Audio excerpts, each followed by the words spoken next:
Buenos días a todos. Muchas gracias por acompañarnos el día de hoy. Agradecemos la generosa participación del doctor Miklos Lucas, quien expondrá el tema Tecnología y Naturaleza Humana. Me permito leer una síntesis curricular.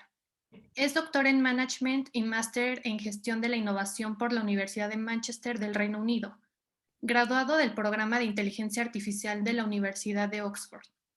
Ha sido profesor de las universidades de Essex y Manchester en Inglaterra. Investigador visitante del Instituto Tecnológico de París. Profesor investigador de Ciencia y Tecnología de la Universidad de San Martín en Porres, Perú. Sus líneas de investigación son la tecnología convergentes, filosofía de la tecnología y filosofía política. Sin mayor preámbulo, cedo la palabra al expositor.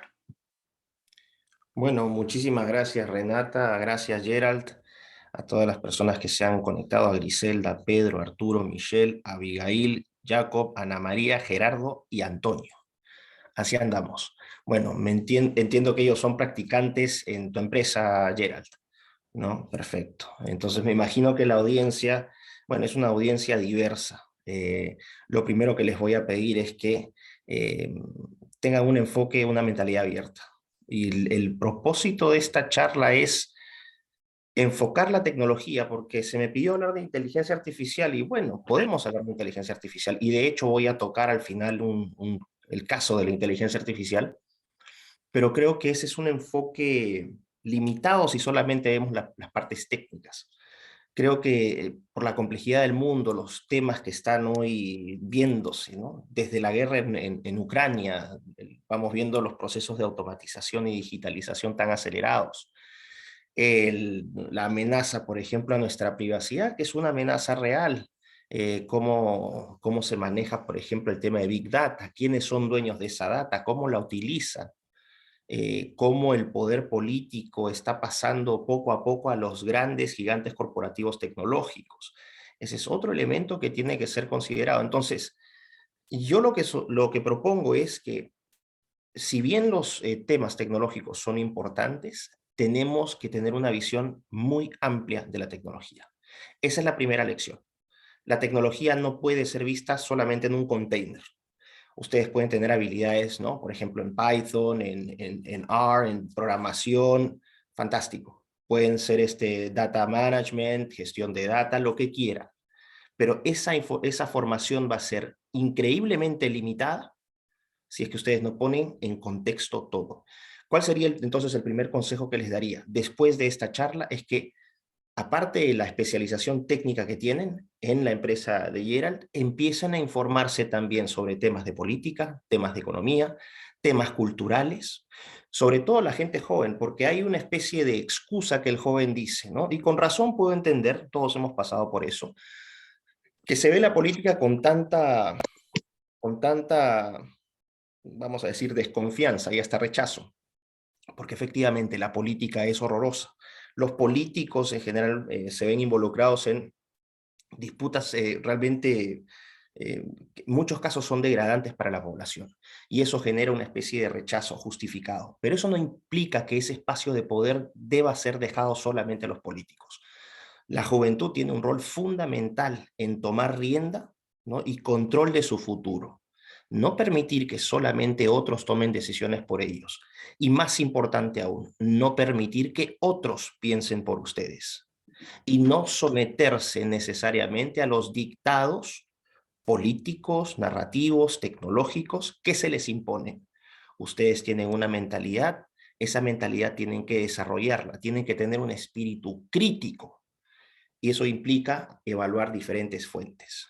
No dejarse llevar exclusivamente por la emoción, que es importante. Somos seres humanos y sentimos, y podemos simpatizar con algunas causas más que con otras. Eso me parece bien, pero que esa simpatía no lleve a la irracionalidad, porque ahí el daño nos lo hacemos todos nosotros. Entonces ese es el primer enfoque, lo primero que quiero dejar claro, que este es un enfoque mucho más amplio que el tema de inteligencia artificial. Y quiero que ustedes evalúen después. Yo, si quieren, después puedo facilitarle a Gerald más bibliografía, más fuentes para que ustedes consulten. Yo lo que sostengo es que en este mundo, hoy, si bien hay un cambio muy, muy fuerte a nivel tecnológico, y estamos viendo cambios a nivel político. Por ejemplo, el traspaso, como decía, del poder desde los estados, desde los países, desde los gobiernos, por ejemplo, a organismos supranacionales como Naciones Unidas, que van y traen paquetes, vamos a decir, legislativos y de políticas, es decir, leyes y programas, ¿no? Y proyectos, que son impuestos, que no nacen de un consenso local, que no nacen de la disputa política nacional, sino que son impuestos desde organismos extranjeros. Y este fenómeno ocurre no solamente en México, sino también en Perú, en Chile, en Ecuador, en Estados Unidos, en Canadá, Argentina, España, Hungría, etcétera. Es un fenómeno hemisférico. Ese es el primer punto. Cambios económicos, la digitalización de la economía física dando paso a la economía digital. ¿Esto qué significa? Cosas tan sencillas, por ejemplo, unas llaves. Las llaves para abrir puertas van a ser cosa del pasado. Lo físico transformándose en digital. El caso más importante probablemente, las monedas de cambio, o sea, el dinero. El dinero físico también está en un proceso de transición donde busca ser eliminado. Ahora, uno puede decir esto tiene ventajas maravillosas para nosotros. Sí, pero también nos pone en un grave riesgo. Porque, por ejemplo, si todos nuestros activos están digitalizados, temas de conveniencia no va a haber problema. No necesitas estar cargando una billetera, puedes hacer una transacción en cualquier parte del mundo, hay estándares y protocolos para facilitar esas transacciones. Pero el problema es que si dices o piensas algo que al sistema no le guste, también pueden congelarte tus activos. Entonces ahí entra el concepto de libertad. Digitalizamos nuestros activos, pero nos ponemos a tiro de mata de potenciales dictaduras que podrían controlar la forma en cómo pensamos y cómo actuamos, porque controlan no solamente nuestros activos digitales, sino el movimiento y el flujo de esos activos. Cosas para ponerse a pensar. Yo lo que sostengo, y creo que eso es lo que me hizo conocido en el ámbito hispanoamericano, y ahora, gracias a Dios, incluso mundial, por eso estoy acá en Hungría como investigador en el Colegio Matías Corvino. De hecho, mañana me estoy yendo a Rumanía a dictar conferencias allá por una semana. ¿Y por qué ha tenido impacto lo que yo he dicho? Porque elevé una voz de alarma y dije, me parece fantástica la tecnología. Yo me he doctorado en management, pero mi enfoque fue en políticas de ciencia y tecnología.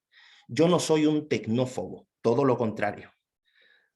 Me encanta la tecnología y encuentro que la tecnología, cuando sirve al ser humano, es fantástica. El problema radica cuando esa relación se invierte y ya la tecnología no sirve al ser humano, sino que el ser humano pasa a ser un objeto de la tecnología. Ese es el punto que yo estoy viendo acá que nos está tomando. Nos están con estos discursos tecno-optimistas, ¿no? Por ejemplo, este discurso de la cuarta revolución industrial, que tiene cosas muy prometedoras, ¿no? Hay tecnologías fantásticas, la misma inteligencia artificial, tiene aplicaciones maravillosas desde el campo de la medicina, estos científicos en Stanford que desarrollaron algoritmos que permiten por reconocimiento, bueno, por técnica de reconocimiento facial es lo mismo, ¿no? Captura de imágenes, detectar cánceres de piel a nivel temprano, muy temprano, cosa que sería imposible con la vista humana. Bueno, ¿quién puede decir que esa tecnología no es fantástica? Adelante con esa tecnología. O si puedes utilizar, por ejemplo, inteligencia artificial para lo que es seguridad, donde puedas hacer profiling de los delincuentes, de violadores, me parece increíble. Puedes también utilizar inteligencia artificial para mejorar, por ejemplo, la rotación de stocks, ¿no? De almacenamiento, para evitar mermas, por ejemplo, en producción. A través de la oferta y la demanda puedes determinar en un supermercado cuántas latas de piña o cuántos de toneladas de plátano necesitas a la semana y no vas a tener pérdidas por haber pedido más o menos. Esas cosas son fantásticas y yo estoy completamente de acuerdo con eso. El problema radica es que esas tecnologías también pueden ser utilizadas contra nosotros. Y ahí radica el problema. Cuando hablamos de inteligencia artificial, estamos hablando de un conjunto de tecnologías. Reconocimiento facial, procesamiento del lenguaje natural, ¿no? Este algoritmo tan potente como el GPT-3, que acaba de, ¿no? Bueno, de hecho ya están trabajando, creo, en GPT-4, cosa que increíble, donde ya no es necesario, donde mucha gente ya no puede distinguir la diferencia entre el texto hecho por la máquina y el texto hecho por una persona. Puedes hablar de drones, de robótica, de fintech, tecnología financiera, ¿no? Los traders algorítmicos y ya las bolsas de valores La compra y venta de acciones se deja en muchos casos a los algoritmos. Lo que tienes que tener siempre es la estrategia de compra y venta de esas acciones. Tú programas a la máquina, pero la máquina va automáticamente a comprarte y venderte las acciones. ¿Quién dice que eso no tiene potencial? Adelante con eso. El problema también radica en que la inteligencia artificial nos puede hacer perder soberanía individual en toma de decisiones. Voy a ir más adelante al estudio de caso. Ahora, la inteligencia artificial no es una tecnología que esté aislada. La inteligencia artificial es una tecnología que se incorpora dentro de este gran grupo de tecnologías, sobre todo que empezaron a desarrollarse ya fuertemente a partir del año 2000 en adelante, ¿no? Por ejemplo, la biotecnología, la edición genética con técnica CRISPR. Tú puedes utilizar ahora las dos, por eso se les llama convergentes. Inicialmente no estaban programadas para funcionar en conjunto, tenían funciones muy específicas, pero poco a poco han ido convergiendo. Un ejemplo práctico de inteligencia artificial y biotecnología, secuenciamiento de genes o estructuras de proteínas, lo que ha estado trabajando ahorita DeepMind, ¿no? Esta empresa creo que se llama Alpha, no recuerdo el nombre de la iniciativa, pero una empresa DeepMind, la que trabajó en los algoritmos que derrotaron al campeón del mundo Lee Sedol en Go, ahora están siendo desarrolladas para determinar estructura proteica. Esto tiene implicaciones muy potentes que trascienden el campo tecnológico. Pueden afectar nuestra propia naturaleza, lo que nosotros somos como seres humanos. Pueden hablar de la nanotecnología, el desarrollo de materiales novedosos, donde también las combinan con estas otras tecnologías y podemos, en teoría, podríamos empezar a fabricar nuevos materiales, donde esta división entre química orgánica y química inorgánica ya no es tan clara y donde podrías, por ejemplo, a nivel atómico, empezar a experimentar y crear rocas vegetales.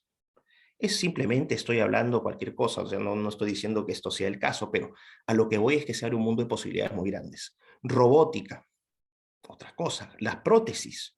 Ya el brazo de Luke Skywalker en la Guerra de las Galaxias pasa a ser pronto, ¿no? Ya de hecho, ya en el MIT han desarrollado prótesis. Existen profesores que han desarrollado prótesis para las, ¿no? Hay un profesor muy conocido en el MIT que perdió las piernas en un accidente y tiene estas prótesis donde él puede, a través de impulsos nerviosos, posicionar el pie metálico con una precisión como si fuera su propio pie. Adelante con esas tecnologías. Podemos agregar la computación cuántica, que también va a revolucionarlo todo. O sea, la computación cuántica va a hacer que blockchain no sirva, básicamente, ¿no? Temas de ciberseguridad. ¿Qué pasa, por ejemplo, con impresión en 3D? No solamente es para imprimir funcos, no, imprimir órganos. Senotransplantación es lo que acaba de pasar hace poco. Este hombre que le trasplantaron un corazón cultivado en un cerdo. Y esta persona vivió 2 semanas más, acaba de morir hace poco. Claro, se esperaba que muriera, pero el punto es que técnicamente ya se probó que es posible. Entonces, a lo que voy es, ver a la inteligencia artificial como una tecnología confinada, sí, desde un campo técnico me parece bien, es necesario, pero es un error enorme aislar a estas tecnologías y creer que estas tecnologías no tienen un impacto que trasciende su campo de acción. Y es ahí donde yo entro, con esta narrativa de cuarta revolución industrial. Es un concepto que surge con fuerza en el año 2016, creado en el Foro Económico Mundial, cuyo director ejecutivo es Klaus Schwab, un economista alemán, y donde sostiene Schwab, ¿no? Que este Foro Económico Mundial es el foro donde se juntan los grandes empresarios, ¿no? Los Sundar Pichais, Tim Cooks del mundo, ¿no? Presidentes, jefes o líderes de la banca y finanzas, de los grandes fondos de inversión, banca de inversión, las grandes tecnológicas, las grandes farmacéuticas, todo lo que la gente intuye y llama, ¿no? Espontáneamente las élites. Porque efectivamente son las élites económicas y políticas. No hay una etiqueta conspiranoica, es una etiqueta de facto. Son las élites. Bueno, estas élites se ubican en un foro que se llama el Foro Económico Mundial, que es uno de tantos foros. Hay otros, ¿no? El Council of Foreign Relations, tienen el Aspen Institute, tienen el Milken Institute, la Comisión Trilateral, el Club de Roma, etcétera, etcétera. Bueno, Ahorita el más conocido es el Foro Económico Mundial porque surge este concepto de cuarta revolución industrial. Ahora, ¿cómo definía Schwab o cómo justificaba esta cuarta revolución industrial? Decía que el mundo está sufriendo una serie de cambios, está siendo impactado por una serie de cambios políticos, económicos y socioculturales muy profundos. Incluso, ¿no? Ponen en el tope de esa agenda el tema medioambiental, que es paradigmático para la agenda de la cuarta revolución industrial. ¿Por qué? Porque está planteando un riesgo existencial. Lo que se está diciendo es que si el clima no mejora, lo que va a suceder es que el clima, que ha sido modificado por la acción humana, va a terminar destruyendo al planeta Tierra. Y por lo tanto, al plantearse un riesgo existencial, tenemos que hacer lo que sea para evitar que esa catástrofe llegue. Ahí están las Greta Thunberg del mundo, están los Al Gores del mundo, curiosamente los que más hablan de cambio climático, pero los que más contaminan, porque esos viajes en jets privados que se meten tienen una cantidad de emisiones muy fuertes. Pero bueno, son las contradicciones ¿no? de estas agendas.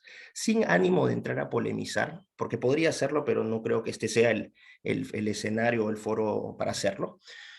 Eh, Digo entonces esta cuarta revolución industrial con todos estos problemas. ¿Y qué plantea Schwab? Dice que estos cambios son tan profundos que ameritan, gracias a Dios, tenemos el desarrollo de estas tecnologías convergentes que podemos utilizar para construir un futuro como nunca antes la humanidad ha visto. Entonces hay una promesa, las tecnologías convergentes nos van a ayudar a moldear un futuro como nunca antes se ha visto. Es más, incluso algunos prometen que va a ser, desde una perspectiva secular, el paraíso en la tierra, que de hecho ya no es necesario creer en Dios porque nos vamos a convertir nosotros en dioses. Y estas tecnologías nos van a dar, así como Thanos, vamos a ser los Thanos del mundo y vamos a modificar el mundo a nuestra voluntad. Ahora, el problema es que la historia está plagada de estos ejemplos donde el hombre creyó que finalmente podía dominar a la naturaleza y las consecuencias de esas intervenciones fueron catastróficas. Se ve con mucha ilusión y siempre con mucho romanticismo la historia de la Revolución Francesa en 1789, que tuvo motivaciones legítimas. Lo que no se dice es que entre 1792 y 1794, es decir, casi 3 años pasada el inicio de la revolución, se entró al famoso reino del terror, donde los jacobinos decapitaron a cuan oponente o opositor encontraban. ¿Cuál fue la situación en la cual derivó y cuál era la promesa? Que finalmente teníamos que alejarnos de estas creencias religiosas, teníamos que alejarnos de las monarquías, íbamos a refundar el mundo a través de la razón. Finalmente íbamos a ser seres libres y razonables. Y eso no nos permitía prescindir del pasado.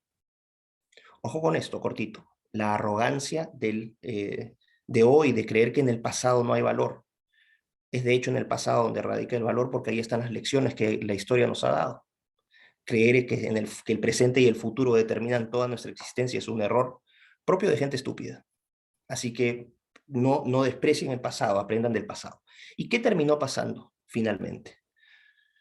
Se despliega entonces una campaña de brutalización y de terror que terminó con 2 millones de muertos, con un país, Francia, completamente destruido y que justificó el surgimiento de un dictador que terminó proclamándose emperador como Napoleón y que llevó a Europa a una guerra hasta 1815. Es decir, ojo con estos vacíos de poder. Se repite este caso con el comunismo, el famoso Homo Sovieticus, ¿no? Trotsky, Gorky, todos estos comunistas decían cuando se materializa la revolución bolchevique en 1917. Finalmente, ahora sí, tenemos la posibilidad de modificar, ¿no? la historia. Podemos construir la historia nosotros, podemos modificarla a nuestra voluntad. Y vamos a utilizar ese poder con el desarrollo de la tecnología. Porque, ojo, los comunistas soviéticos de la revolución bolchevique estaban fuertemente influenciados por los conocidos, se llamaban los futuristas rusos de fines del siglo XIX. Es decir, existía una influencia biológica, una influencia ideológica muy fuerte de personajes que en la segunda mitad del siglo XIX en Rusia proyectaban ya como Verne, ¿no? la conquista del espacio y tenían una proyección muy interesante. Bueno, los comunistas tomaron esto y dijeron, vamos a construir un nuevo futuro, vamos a construir un nuevo hombre. ¿En qué terminó? 100 millones de muertos. Un país destruido, Rusia. China, la China comunista, igual. ¿En qué terminó Revolución Cultural? En China también, entre 35 y 60 millones de muertos. El nacionalsocialismo alemán, lo mismo. Vamos a construir el futuro con la tecnología, ¿no? La superioridad de cierta raza, la raza aria, y vamos a imponernos. ¿Qué terminó pasando? 6 millones de judíos muertos en Auschwitz. Yo he tenido la oportunidad de visitar Auschwitz y les puedo decir que con toda confianza y con todo conocimiento de causa que a uno se le encoge el corazón cuando va a ese sitio. O la miseria humana llevada al extremo. ¿Por qué? Porque la promesa nuevamente fue, tenemos la tecnología, tenemos la intención, olvidémonos del pasado, creemos y fabriquemos al nuevo hombre. Y en eso terminó, en desgracias. Y hoy veo con mucha preocupación que se está repitiendo esto. Se está repitiendo este discurso tecnooptimista desde foros supranacionales, es decir, desde foros que están más allá de los países, más allá de los gobiernos, que tienen un enfoque globalista, es decir, que tratan de integrar toda la economía, toda la política, todo el sistema sociocultural, y que nos están diciendo que tenemos que fabricar no solamente un futuro, sino un nuevo hombre. Y voy a citar, y ustedes lo pueden comprobar, porque a mí se me ha acusado en muchas ocasiones de ser un conspiranoico. Resulta que todas las conspiraciones que ya había proyectado en 2017, 2018, se están cumpliendo. Solamente revisen el último texto que acaba de redactar la Convención Constituyente de Chile, porque ustedes saben que en Chile se está redactando una nueva constitución. Y vean el capítulo de sexualidad. Literalmente están abriendo el campo para la pedofilia. Literalmente están abriendo el campo para la modificación de seres humanos a nivel genético. Se le están dando derechos laborales a mutantes. Textual lo que estoy diciendo. Se está hablando de modificar los sistemas de reproducción donde ya no intervengan los seres humanos, sino que todo pase a ser parte de la tecnología. Donde ya entonces quizás ya ni siquiera sea necesario el contacto físico, ¿no? La relación sexual entre hombres y mujeres, porque todo va a ser hecho a través de probetas. Ahora el futuro es muy, muy grave. Entonces, ¿qué dice la cuarta revolución industrial? Cito textual y lo pueden ver incluso en la página web del Foro Económico Mundial. Se trata de la fusión, ojo con esta palabra, fusión de los sistemas biológicos, tecnológicos y digitales. Hacia eso apunta, ese es el objetivo final de la cuarta revolución industrial, es no solamente modificar el entorno, como siempre ha sido, sino que esta vez vamos a aplicar tecnologías al propio ser humano. Y como sostiene Schwab, en Human Enhancement, en inglés Human Enhancement significa el mejoramiento, ¿no? Vamos a elevar al ser humano a través de la tecnología. Y para eso, cuando se dice la fusión de sistemas biológicos, tecnológicos y digitales, literalmente se está hablando de una ideología que antes no se conocía, que es el transhumanismo. Yo no sé cuántos de ustedes han escuchado acá hablar del transhumanismo. Bueno, en mi canal de YouTube, que es igualito al nombre que ven ahí debajo, Miklos Lukács, van a encontrar varios videos. De hecho, hay una conferencia que di en Monterrey el año pasado, frente a una enorme cantidad de personas. Estuvimos de gira con unos amigos durante 2 semanas y las cerramos en Monterrey y ese video ya tiene casi 600.000 vistas. Pueden verlo porque realmente es muy revelador. De hecho, si me permites, Gerald, como decimos en Perú, un publicherry, ¿no? Una promoción. Del 25 de septiembre al 25 de octubre voy a estar visitando nuevamente México, voy a hacer gira por 17 ciudades del país, así que es muy probable que quienes estén interesados puedan ir a verme, ¿no? Empezamos en Cancún, terminamos en Cabo San Lucas. Vamos a estar en Guadalajara, Monterrey, vamos a estar en Ciudad de México, obviamente, Puebla, bueno, Zacatecas, hay un montón, Oaxaca, vamos a estar por todo el país. Bueno, ahí está Ana María, parece que sí va a ir. Un abrazo para Ana María. Bueno, la cosa es la siguiente. Cuando uno habla de sistemas biológicos se refiere a la vida, a los seres vivos, a las plantas, a los animales. Cuando uno habla de sistemas tecnológicos se refiere a las tecnologías, ¿no? Chips, discos duros, puertos USB, ¿no? Cuando uno habla de digitalización se refiere a Internet, cloud, etcétera. Fusión es una palabra que implica la integración de cosas. Cuando tú hablas de fusionar, estás diciendo, en otras palabras, que vas a combinar seres vivos con tecnologías y todo eso lo vas a integrar en un sistema de conectividad. El lenguaje no es neutro y ustedes tienen que aprender a leer entre líneas. Suena muy bonito. Uy, la tecnología y te ponen estos videos fantásticos, ¿no? Donde te muestran pues la inteligencia artificial, el robot ahí, ¿no? A Sofía hablando y todo es maravilloso. Pero detrás hay siempre, como se dice en mi país, existe esta frase de la carne siempre viene con hueso. La carne siempre viene con hueso. Es muy prometedora ese discurso, es muy atractivo para los jóvenes, sobre todo. Muy atractivo para los jóvenes. Pero ¿qué se les está diciendo? Muchachos, el futuro ideal es fusionarse con tecnologías. Voy a ponerlo en un término muy crudo, y si me permiten, Gerald, con el respeto debido a todas las personas aquí, pero creo que esta es la forma de graficar estas situaciones. Le pregunto a los más jovencitos, cuando crezcan o cuando ya tengan, ¿no?, una relación personal, ¿qué van a preferir? ¿Acariciar la piel de su pareja? ¿Hacerle el amor a su pareja? ¿O dormir con una laptop? ¿Ustedes eligen?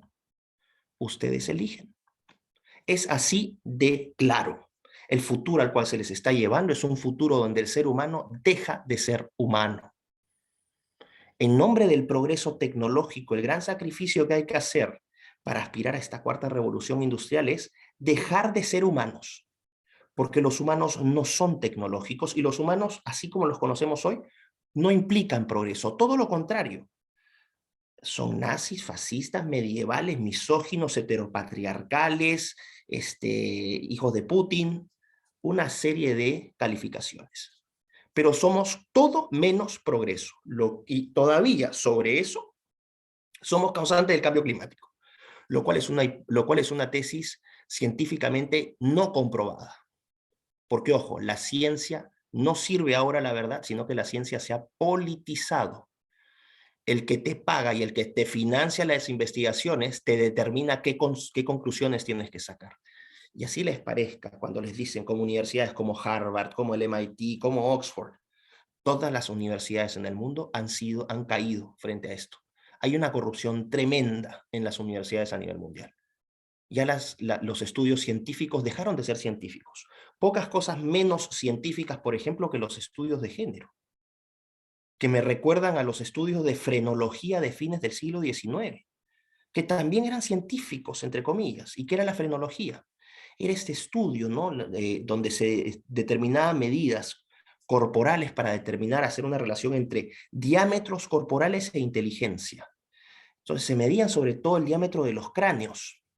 Entonces decían, sí, los arios, ¿no?, tienen un diámetro de cráneo promedio de, no sé, 52 centímetros. Los africanos, esos tienen 48 en promedio. Los indígenas de América, 37. Y los asiáticos, 58. Bueno, se ha demostrado pues científicamente que los cráneos de los arios, este diámetro 48 es el adecuado. Se ha demostrado científicamente que el diámetro de cráneo de las personas de color, los negros, son menores y por lo tanto son más brutos. Y existían estudios científicos y se realizaban congresos mundiales. Y se juntaban los PhDs. En ese momento Alemania era la gran cuna, porque en Alemania nació el grado doctoral, el PhD se creó en Alemania, no en los Estados Unidos. Y Alemania era la meca académica mundial. Los estadounidenses se iban a hacer doctorados a Alemania. Los ingleses se iban a hacer doctorados a Alemania. Y todo en un ámbito de rigor científico. ¿En qué terminó esa investigación? ¿Cuál fue la consecuencia de la frenología? Bueno, el racismo sistémico, un racismo acientífico. Estos estudios de raza, porque existen ahora, aunque no lo crean, race studies, doctorados en estudios de raza, no sirven para nada. Doctorados en estudios de género no sirven para nada. Les van a vender que sí, que son súper científicos. No sirven para nada. Son acientíficos. Lo mismo pasaba con la frenología. Entonces ya vimos. ¿Cuáles son las potenciales consecuencias? Cuando la ciencia deja de servir a la verdad, el problema es que la verdad te termina escupiendo en la cara. Y la verdad se manifiesta. Entonces, ¿qué es lo que está pasando? Se está prometiendo un nuevo hombre hoy con la tecnología. Y me dicen, pero, profesor, pero ¿cómo puede hablar de estas cosas? ¿Cuál es la prueba?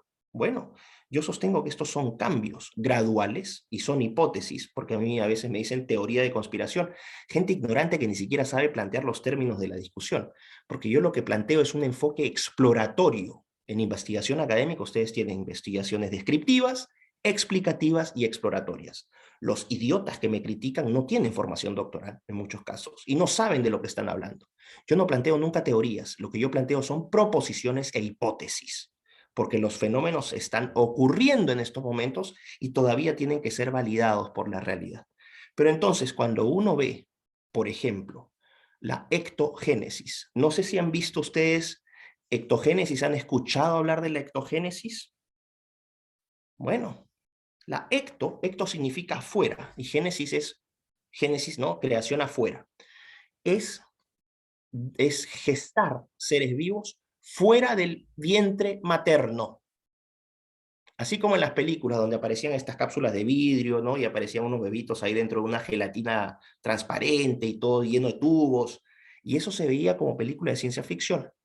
Bueno, les informo que en 2017, y lo pueden ver, pongan, cuando termine, si quiere vayan anotando, y van a probar todo lo que yo les estoy diciendo, con evidencia, ojo, evidencia, no opinión, hechos.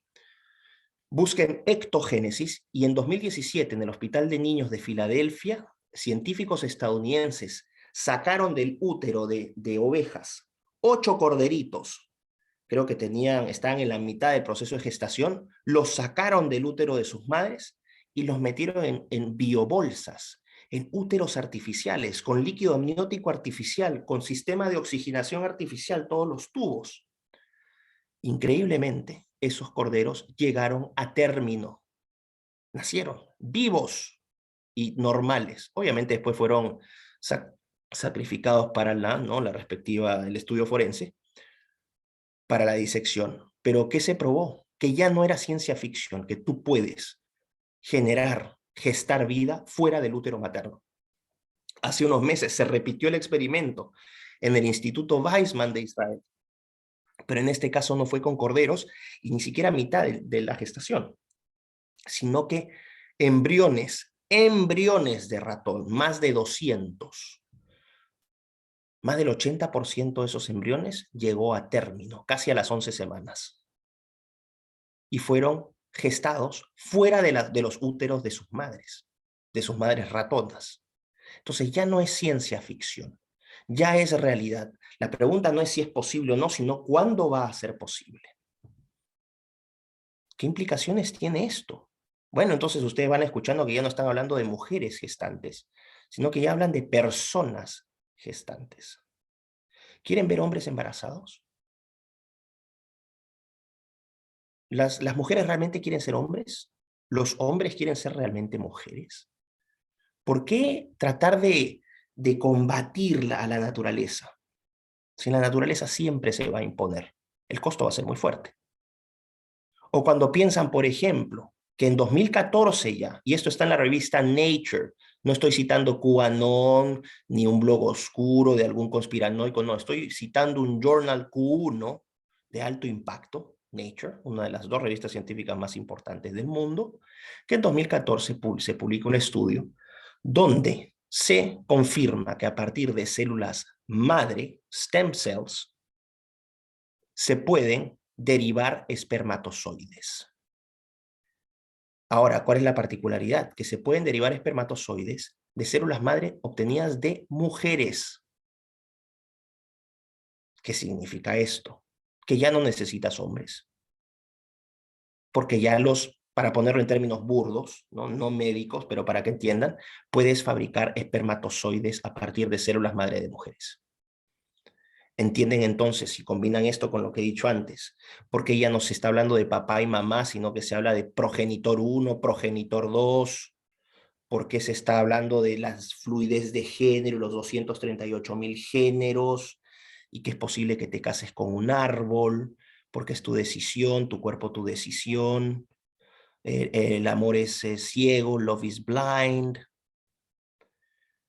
las implicaciones van mucho más allá de la tecnología. Tienen que ver con una esencia antropológica fundamental. ¿Qué significa ser humano en el siglo XXI? Y aquí la respuesta sería, queremos, en nombre de este progreso, dejar de ser lo que somos para convertirnos en quién sabe qué. Esa es la primera pregunta. La segunda pregunta, frente a este discurso tecnooptimista que te dice que la tecnología es fantástica, y dicen, no, ya no vamos a creer en Dios. Y ojo, yo no hablo desde una posición de fe. Yo siempre he dicho, lo he dicho públicamente y es la verdad, soy agnóstico, no creo en Dios, pero tampoco niego su existencia. Sí puedo decir con alegría que soy filocristiano. Me alineo muy fuertemente con todos los valores y principios que defiende la Iglesia Católica, incluso los protestantes. Defensa de la vida, de la familia, de las tradiciones, de la cultura. Creo que eso es muy importante. Bueno, cuando te están diciendo que vas a modificar al ser humano, ¿qué significa ser humano en el siglo XXI? ¿Queremos eso? ¿Queremos dejar de ser lo que somos? Esta falsa promesa de que finalmente dejen de creer en Dios. No, ustedes son seres racionales independientes. Pueden hacer con su cuerpo lo que quieran. Y dicen, sí, pues ya no vamos a depender de nada, ya no nos van a esclavizar, vamos a ser súper libres. Y la narrativa que te venden es esa. Tecnologías como la inteligencia artificial, la edición, ¿no? La biología sintética, la nanotecnología, te van a hacer libre. Tienes tú los instrumentos de Dios. Homo Deus dio paso, ¿no? Fue el asesino del Homo sapiens, el hombre Dios. Ahí está el título del libro de Yuval Noah Harari. Que ojo, Yuval Noah Harari no es el gran crítico que ustedes creen. Yuval Noah Harari es un revolucionario. No, no, no, no, no. Yuval Noah Harari es un portavoz de todo este movimiento. Es una persona que bajo ¿no? el hábito de la rigurosidad académica, cuestionable por cierto, porque dudo que alguien pueda haber escrito un libro tan complejo como Homo Deus en 9 meses, sin contar con información de adentro. Yuval Noah Harari es un apologista del transhumanismo. ¿Ok? Después, si quieren, van a ir viendo qué es el transhumanismo. Lamentablemente no puedo hablar todo acá, pero sí podemos darles las bases para que ustedes después, por su cuenta, investiguen. Antes de sacar conclusiones y de juzgar, no se dejen guiar por nadie, ni siquiera por mí. Simplemente les estoy diciendo, ustedes, estos son mis argumentos, ustedes pueden comprobarlos o refutarlos, pero que estén ustedes, no que otros vengan y les digan. Entonces, vamos a dejar de ser Homo sapiens. La pregunta es, ¿vale la pena ese sacrificio? Yo no conozco ninguna especie, aparte la del ser humano, que busque mejorarse destruyéndose. O sea, ¿qué contradicción tan grande? Vamos a mejorarnos, pero ¿saben qué? Para mejorarnos hay que destruirnos. Porque los cambios revolucionarios no son cambios, son destrucción. Y la destrucción no es cambio, es destrucción. Entonces, esta promesa de libertad, dicen, sí, ya entonces ya no voy a tener que usar estos ojos de porquería, me voy a poner unas cámaras ahí donde voy a ver, va a hacer suma 700 metros y además puedo ver que son cámaras de calor, de temperatura, y puedo ver de noche, y además, mira, ¿sabes qué? Como me da tanta flojera, para ya estudiar ya no sirve para nada, mano. Me voy a meter acá, mira, me abrí una ranura, un USB acá, ¡pac! Me hice un upload ahí de chino, y en 5 segundos, mano, ya me subí el programa chino. Ya sé hablar chino. Y todo el mundo anda feliz y dicen, oye, pero qué increíble, ¿no? Ya vamos a poder vagar todo el tiempo, vamos a estar en la playa, ¿no? Y ni siquiera tengo que estar en la playa porque ya viene el metaverso. Entonces en el metaverso me voy a meter ahí en la playa y puedo poner la temperatura que quiera porque voy a tener mi traje áptico, ¿no? Y voy a sentir presión por aquí y demás voy a estar con mis garotas favoritas, o sea, ya, ¿no? No tengo que preocuparme. Va a ser una maravilla, realmente es el paraíso en la tierra. Ok, vamos a decir grandes libres. Te llega la boleta de fin de mes. Estimado Pedro, ¿no? Pedro, ahí que lo veo bien emocionado ahí con el metaverso, ahí parece que anda, sí, Pedro anda serio, Pedro. Ves a Pedro ahí, dicen, le llega la boleta de fin de mes a Pedro. Estimado Pedro, ¿no? Tus amigos de Meta te están avisando que no has pagado el mes. Tienes que pagar, recuerda que son 0,5 bitcoins. También puedes hacer tu pago en Ethereum, ¿no? y ya empezamos a aceptar Maná también. Ah, ok, bacán. Bueno, voy a tratar de pagar. Pero resulta que Pedro en alguna, ¿no? Lo pillaron todas las cámaras de vigilancia tecnológica y, ¿no? Que lo siguen para todas partes, su celular lo está grabando constantemente. Y ya ni siquiera celular, su tatuaje sintético que Bill Gates le acaba de producir, ¿no? Que ya saben dónde anda, qué hace, con quién anda, qué dice, qué no dice, qué piensa, qué no piensa, qué cosas le gusta, saben todo, saben, tienen su perfil genético, saben a lo que es alérgico, saben todo. Es más, lo manipulan a través ¿no? de sus redes para que consuma ciertas cosas, porque a ese nivel de manipulación se puede llegar. Y resulta que descubrieron por ahí que Pedro había sido un mal ciudadano, pues porque había dicho que Bill Gates es un loco.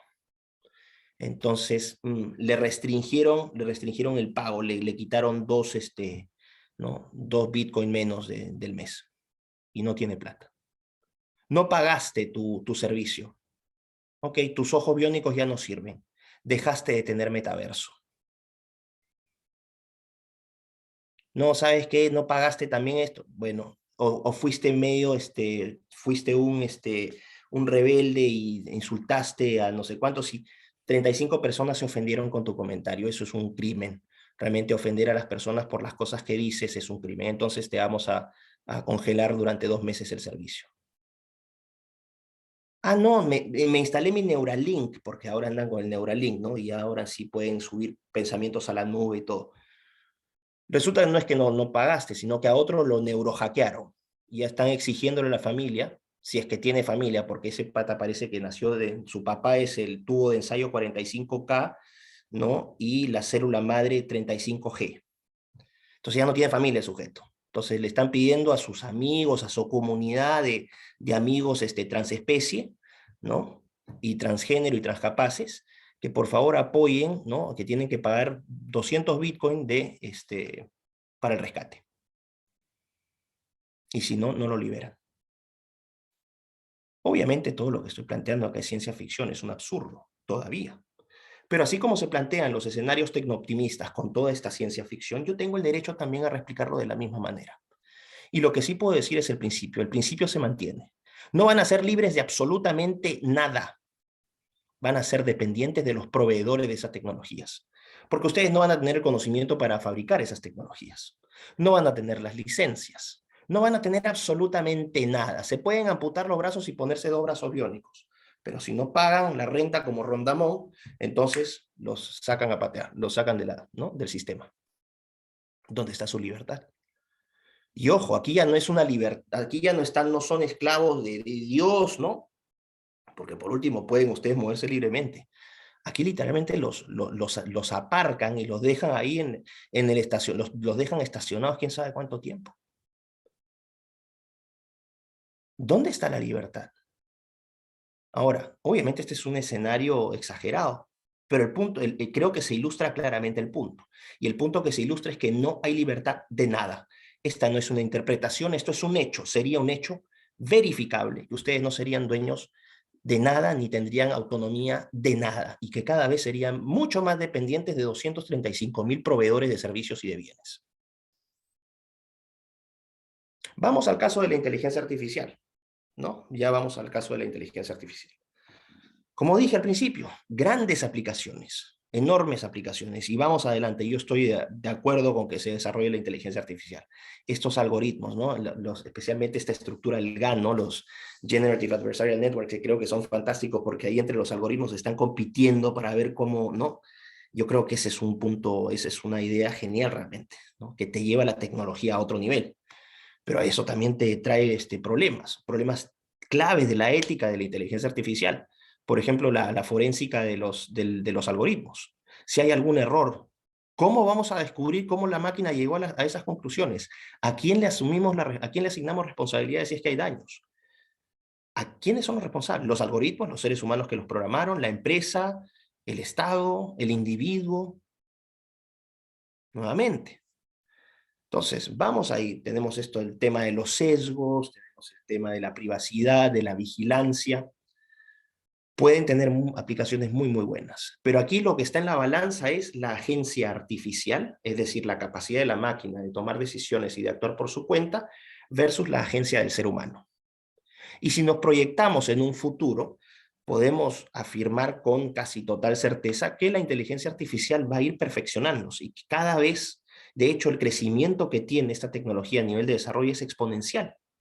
Exponencial. Se ve, por ejemplo, en cosas tan sencillas como los juegos de mesa, ¿no? Cuando AlphaGo le ganó a Lee Sedol, se hizo Alpha Plus en un año y en un año ¿no? el programa que le ganó al campeón mundial fue derrotado 100-0 por la versión mejorada de ese programa. Y así van mejorando, y así van aumentando, sin contar la computación cuántica, porque eso ya es otro mundo. ¿Hasta qué punto entonces? Hoy son decisiones sencillas, un juego de mesa, ¿no? La recomendación de las películas de Netflix, cosas muy, muy elementales. Pero podemos ir viendo también que más adelante podría empezar a tomar decisiones más importantes. De hecho, te dicen y te lo venden como si fuera una gran cosa. El algoritmo te va a decir con quiénes te deberías casar.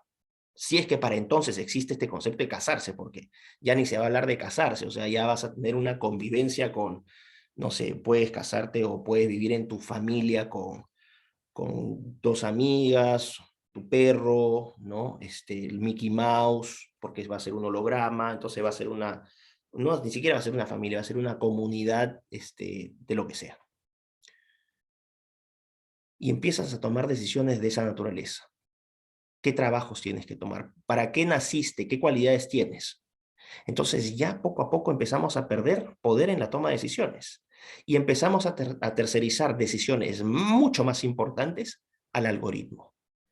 Teóricamente lo que podría pasar, y esto es perfectamente factible, es que al final terminemos siendo los cachorritos del algoritmo y que seamos unos inútiles y que los algoritmos, un conjunto de algoritmos, tomen todas las decisiones por nosotros. ¿Dónde queda la agencia humana? A mí me dicen, ¿ese es el futuro que quieres? No, yo no quiero ese futuro. Me parece una basura ese futuro. Yo quiero ser, si el costo de ser libre es ser imperfecto, déjame ser imperfecto. No, pero es que no es, atenta contra el progreso. Me importa un pepino. Realmente me importa un carajo el progreso. Yo quiero seguir siendo imperfecto. O por lo menos, si vamos a buscar mejorarnos, que sea una mejora donde yo no sea el conejillo de indias de la tecnología, sino que la tecnología me sirva a mí y no al revés. Y cuando se empieza a invertir esa relación, cuando dices los algoritmos tienen tal poder de toma de decisión, tal capacidad predictiva, ¿no? Con la enorme cantidad de data, con la famosa Big Data que lo para alimentando, porque ahora todo está siendo automatizado, todo está siendo digitalizado. Donde ya ni siquiera necesites predecir el futuro porque el algoritmo va a predecir con un 95% de probabilidad que yo voy a tener no sé, pues que me voy a casar con una rubia cuando tenga 58 años. Y que se ha determinado que la esperanza de vida de Abigail va a ser de 104, ¿no? Y así sucesivamente. Yo no quiero ese futuro. Lo siento, no es el futuro que quiero construir. Y aquí la promesa del progreso tecnológico me parece una falacia. Eso no es progreso para mí. Quien quiera ese futuro, adelante. No es el que yo quiero. Y les aseguro, sobre todo a los más jóvenes, porque estos discursos van muy, muy dirigidos a los jovencitos que no tienen experiencia de vida, que no se han enamorado todavía bien, que no han formado lazos familiares fuertes. Mira, yo les cuento una cuestión privada, personal. Yo era un picaflor cuando era más joven. Eso significaba que yo era ¿no? un amante de la buena vida. Y me iba a fiestar por aquí, me iba a fiestar por allá, súper desordenado. Súper desordenado. Hasta los 35 años, un desastre. Y después, de repente, nació mi hijo. Y les puedo decir, una experiencia de vida. Nació mi hijo y la naturaleza me aterrizó de un suácate, así, plum, como un plomo. ¿A qué voy con esto? No dejen de vivir su vida. La promesa de la tecnología, la promesa de progreso es increíble, pero no dejen que eso destruya etapas naturales de sus vidas. La experiencia que viene con la edad viene por algo. Ustedes tienen que aprender a vivir con eso. Se están perdiendo de cosas que son muchísimo mejores, se los puedo garantizar. Ana María, Griselda, Gerald se los puede garantizar. Cosas maravillosas que se están perdiendo porque están enceguecidos por este discurso de optimismo tecnológico, de que la tecnología nos va a hacer libres, de que son superpoderosos, mi cuerpo, mi decisión. cada día más esclavos, cada día más dependientes, cada día más estupidizados, cada día con el pensamiento crítico completamente destruido, porque si te atreves a pensar distinto, ¿no? Viene la pandilla del político correctismo y los fact-checkers y te dicen eres una bestia. Vergüenza debería darte por pensar distinto. ¿Ok? Conformismo, más borregos en esta sociedad. Así es como se esclaviza las sociedades. Ahí es un ejemplo de inteligencia artificial donde la agencia humana es sometida por la agencia artificial. Segundo elemento, también un espacio de ciencia ficción. Pónganse a pensar esta idea de libre mercado. ¿Qué significa libre mercado en términos económicos? Ustedes van, ¿no? Un día se levantan y dicen, me voy a ir a la tienda, me quiero comprar. Renata dice, me quiero comprar un nuevo hoodie. Y agarra y le dice, me gustan los rojos. Y se va al mercado y se compra uno por aquí, le gustó otro por allá, se compró zapatillas, se compró polos, se invitó a su amiga a tomar ¿no? Un tecito por ahí, lo que sea ya. Bueno, fantástico. Ella libremente salió en la mañana, hizo lo que quiso y regresó. Participó del libre mercado. ¿Cómo es posible el libre mercado en términos económicos? Una reseña teórica muy, muy breve, muy, muy sencilla. Adam Smith, este famoso economista, bueno, en realidad era filósofo moral del siglo XVIII en Inglaterra, en el Reino Unido. Adam Smith planteó la idea de la mano invisible. ¿Qué decía Adam Smith? Y de ahí surge, de hecho, ¿no? En La riqueza de las naciones, que es este texto fundacional de la economía, él decía, los mercados funcionan libremente por una mano invisible. ¿A qué se refería con esa mano invisible? No es que el panadero haga pan porque ama al prójimo, ni que el zapatero haga zapatos porque ama al prójimo. No, lo que ocurre es que todos en realidad están viendo su propio beneficio, es un egoísmo que los impulsa a generar rentas. No lo hacen por altruismo, sino lo hacen porque quieren generar ingresos. Entonces, ese conjunto de egoísmos lo que hace es que se active la oferta y la demanda. Si alguien ve que hay una oportunidad de abrir una cafetería, abre la cafetería. No porque ame al público necesariamente, puede que sí, ¿no? También. Pero el punto es que quiere generar ingresos. Y es así como a través de la oferta y la demanda, el mercado se va a través de esta mano invisible organizando. El mismo principio lo planteó, bueno, modificado, mil disculpas por esto, lo planteó Friedrich Hayek, ¿no? Uno de los grandes exponentes de la escuela austríaca de economía. Y Friedrich Hayek hablaba del orden espontáneo. Y como Smith decía, hay dos elementos que impiden que una economía de planificación central, una economía comunista, funcione. ¿Y qué significa planificación central? El gobierno dice qué hay que producir, cuánto hay que producir, dónde hay que producir, a quién hay que venderle, a quién no, etcétera. ¿Ok? Donde todo se planifica. Cada vez que el ser humano ha querido hacer eso, ha terminado en desgracia. Ahí está el gobierno, no el comunismo soviético. ¿Por qué China ha salido adelante? Porque dejó de planificar la economía y permitió, bueno, tiene planificación, pero no una planificación central, y permitió que las empresas llegaran y se generara una especie de capitalismo estatal. Hayek decía, dos elementos impiden que se pueda planificar la economía o la actividad económica. Uno es la información. Hay tanta información que se genera en todas partes, todos los días y a todo momento, que es imposible que tengamos los medios para recoger esa información.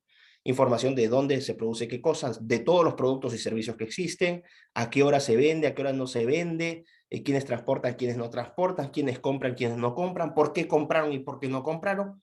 Toda esa información es imposible sistematizarla, decía Hayek.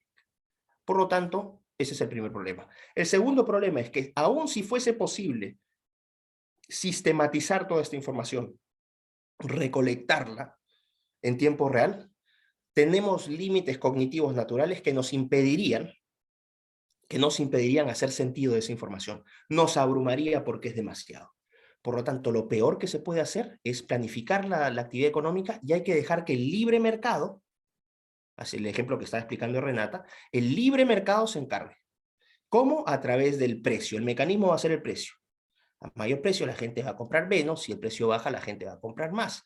Puedes encontrar bienes sustitutos, y así vamos planteando lo que planteaba también Smith. Cada uno va a ir viendo qué produce y qué no produce, qué compra y qué no compra. Bueno, con la inteligencia artificial se acabó el problema de la información. Big Data. Tú puedes recoger toda la información en tiempo real. De dónde, de quién, para qué, cómo, los 800.000 parámetros que puedas crear. ese problema ya está resuelto, o por lo menos está en proceso de ser resuelto, a través de la enorme cantidad de data, la famosa Big Data, y los algoritmos que se están desarrollando. Y el segundo punto, tomar decisiones, precisamente lo que hacen los algoritmos, tomar decisiones. Entonces, teóricamente podría llegar un punto donde ya los mercados no van a ser necesarios porque el algoritmo, vamos a decir en el caso de Antonio, lo han perfilado completamente a Antonio. Saben su constitución genética, su peso, su edad, cuándo nació, qué no nació, qué es proclive, qué clima, qué temperatura le sirven, qué no. Saben absolutamente todo porque tienen 15.000 parámetros de Antonio y de todos nosotros. Entonces van a determinar que la ingesta calórica de Antonio para mantenerlo más o menos sano es de 2.236 calorías diarias, que tienen que venir de, no sé, pues, de ciertos tipos de alimentos y ciertas dietas. Entonces lo que va a pasar en un mundo de ciencia ficción es que va a llegar el dron, porque ya las decisiones las toman por nosotros, va a llegar el dron al cubículo, porque hay que ahorrar espacio, al cubículo de Antonio, y le va a dejar su papilla de la semana. Su papilla indiferenciada, así. Ahí está, Antonio. Esta es tu dosis de calórica para la semana. No te preocupes, tú sigue viendo Netflix. Tú sigue viendo Netflix, porque para eso nomás sirves. Ya todos están haciendo, todos los algoritmos se están haciendo cargo de todo en tu vida. Tú no tienes que preocuparte de nada. Ah, no, ni te preocupes, no necesitas ver porque ya los papás, mamás ya no existen, o sea, ya no necesitas ver a tus amigues o a tus compañeros, no los necesitas ver porque también aprietas este botón y en tu cubículo te sumerges en el metaverso.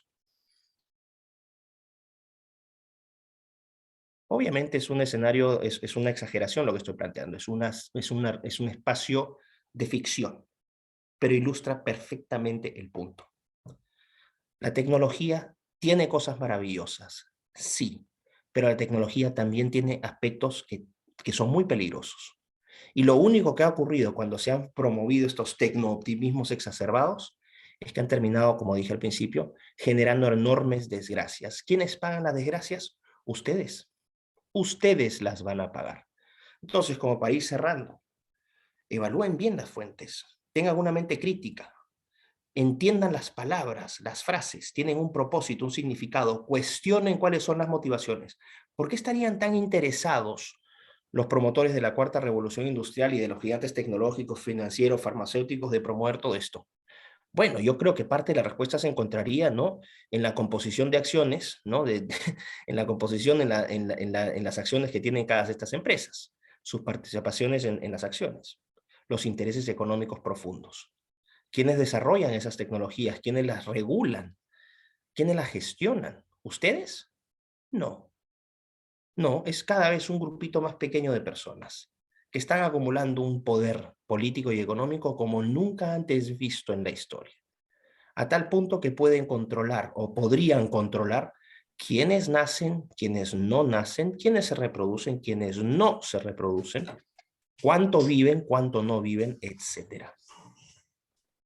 Así que lo dejo ahí para la reflexión y bueno, muchísimas gracias por su atención.